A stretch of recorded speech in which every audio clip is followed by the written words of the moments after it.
سوځېدلی خو دا بدبخته میاشت لا ختمه شوې نه ده واپس خپلو ګناهونو ته بیا راواوړېدو.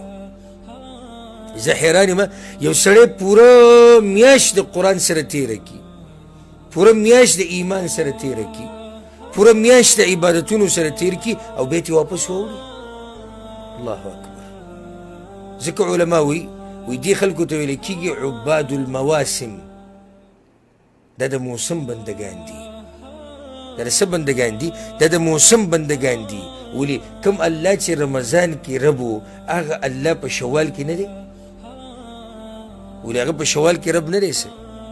کوم کارونه چې په تا باندې په رمضان کې حرام وو او کومه ګناه چې په رمضان کې ګناه وه همغه ګناه په شوال کې ګناه ده. کوم کار چې په رمضان کې عبادت و هم هغه کار په شوال کې عبادت دی. نو ولې ستا د حالات بدل شو؟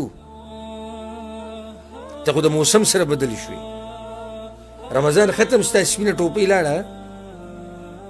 رمضان ختم ستا تسبیح لاړې، رمضان ختم ګیره د لرې کړه، رمضان ختم فرض مونځ پاتې شو، رمضان ختم تلاوت دې پرېښه اوس په قرآن باندې بیا دوړه پرته ده، رمضان ختم درسونه لاړو، رمضان ختم بیانونه لاړو، رمضان ختم بیا ګناهونه شروع شو. یو شاعر ډېره ناشنا خبره کړې ده، صلى المصلي لأمر كان يطلبه لما انقضى الأمر لا صلى ولا صام. ویو مونځ کوونکي مونځ وکړو د خپل څه مطلب د پاره څه شی غوښتو، وی کله چې هغه کار وشو لا صلى ولا صام، نه بیا چا په منځ لیدلی دی او نه چا په روژه لیدلی دی. دا څه عبادت شو چې ته یو میاشت په عبادت کې تېره کړه بیا ترې واوړې؟ زم د دې څه فایده شوله د میاشتې د عبادت؟ د دې څه فایده شوه؟ بلکې دا خو د یېرې خبره ده چې د دنه د عبادت الله نه دی قبول کړی. ځکه چې د عبادت ته قبلېدو یوه نښه علما دا ذکر کوي چې په هغې پسې به ستا حالات ښه شي، ډېر به ښه کېږي، ډېر به ښه کېږي، د مخکې نه به ستا حالات ښه کېږي. او که حالات دې بیا شاته واوړېدو نو دلیل دی په دې باندې چې الله دنه د عمل نه دی قبول کړی. دا خو ډېر د یېرې خبره ده. که ته د الله د عبادت نه او د بندګۍ نه او د هر قسمه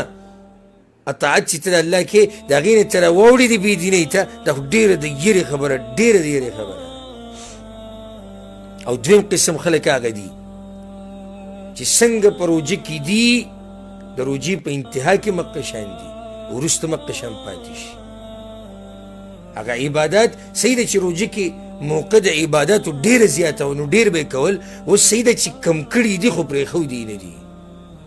هم بعض عبادت خو بالکل نشي پرېښودی. فرض مونځ دا خو فرض دی په روژه کې هم او په غیر روژه کې هم، په جومات کې فرض دی، په روژه کې هم، په غیر روژه کې هم. صرف دومره دی چې د شپې مونځ یې لږ کم کو، یا تلاوت یې لږ کم کو، یا درسونه یې لږ کم کړو، ځکه چې هلته روژه کې موقع ډېره وه. هېڅ خبره نه ده، خو په هغه خپله لار باندې مضبوط پاتې شو. او ځکه حدیث کې دا راځي پیغمبر صلی الله علیه وسلم څه وایي؟ وایي د الله کم عمل خوښي؟ د الله هغه عمل خوښي چې هغې کې دوامي دوام څه معنی؟ همیشوالی. و این قل، اگر که لږي، اگر که لږي.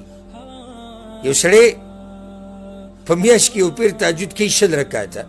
او یو سړی روزانه تهجد کوي 2 رکاته، هره شپه تهجد کوي 2 رکاته، هره شپه تهجد کوي 2 رکاته. د 2 رکاتو والا غوره دی د هغې نه چې 100 رکاته کوي خو په میاشت کې کوي. د هغه نه غوره دی. دویم قسم خلک دا دي او الله دې موږ په دوی کې راولي چې هغه څنګه چې په روژه کې و د هغې نه بعد مقه شان دي. موږ ختمه کړه دا میاشت د صیام او د قیام او د دعا. خو اوس دلته سوال دا دی، الله اکبر، هل قبل منا ذلك؟ دا روژې به زموږ نه قبولې شوي؟ دا ډېر اهم سوال دی. او دې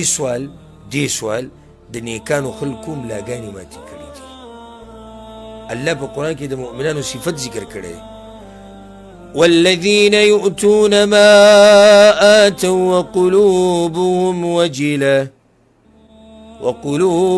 وجلة أنهم إلى ربهم راجعون. الله وی مؤمنان هغه دي چې ورکوي هغه څه چې ما وله ورکړي، خو زړونه یې یېره کوي چې دوی به الله ته واپس کېږي. عایشه رضی الله عنها تپوس وکړه د پیغمبر صلی الله علیه وسلم نه، د حدیث امام احمد امام ترمذي راوړی وی یا رسول الله دا به هغه کسانی هو الذي يسرق ويزني ويشرب الخمر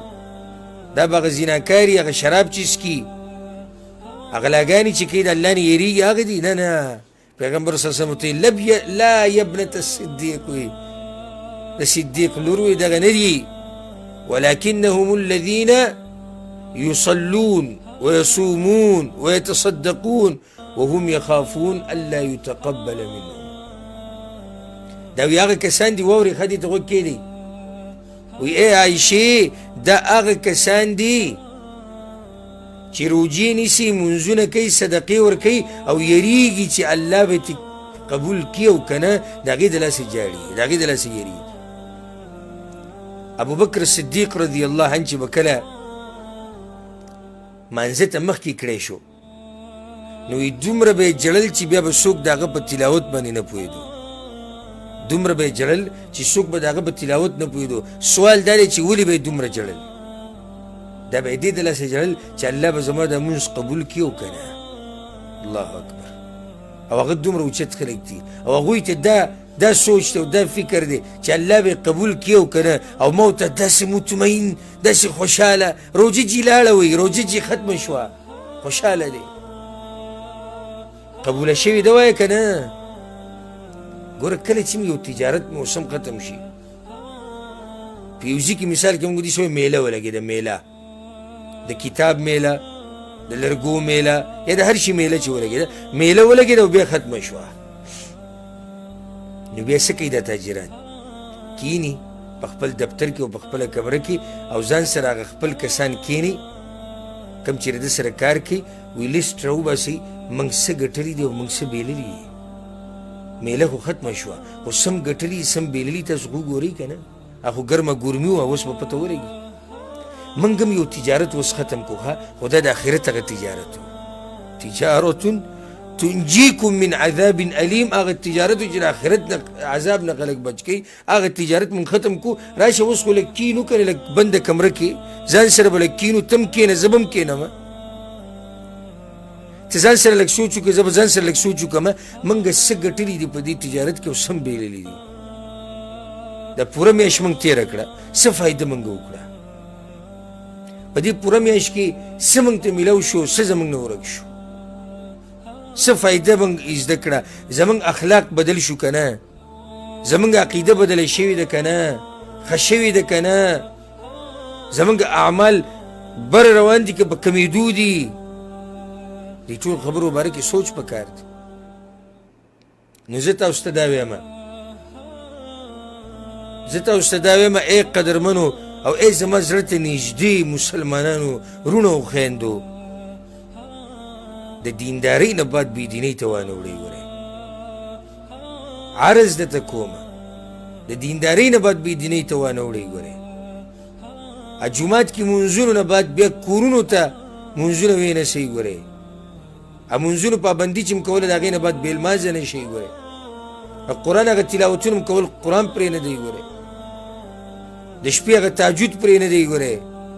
داسې نه چې د شپې د تهجدو پر ځای اوس بیا موبایل نه والې او بیا هغه ګناهونو ته واپس شي نه مه واپس کېږي ګورئ بیا او خپل اعمال مه بربادوه يا أيها الذين آمنوا أطيعوا الله وأطيعوا الرسول إيمان ولو أمني دا الله وأمني دا الله دا رسول ولا تبطلوا أعمالكم أو ما بربادوي عملنا أخبل الله ما بربادوي عملنا أخبل نزمت السيم ما بربادوي أخبل عملنا قولي ما بربادوي أخبل عملنا عمل بربادول دي ته وایي که نه چې موسم مطابق دې وکړو بیا دې پرېښو او بیا دې ورسره سره سوچ هم نشته چې څه به شي څه به نه شي د الله نه ویرېږي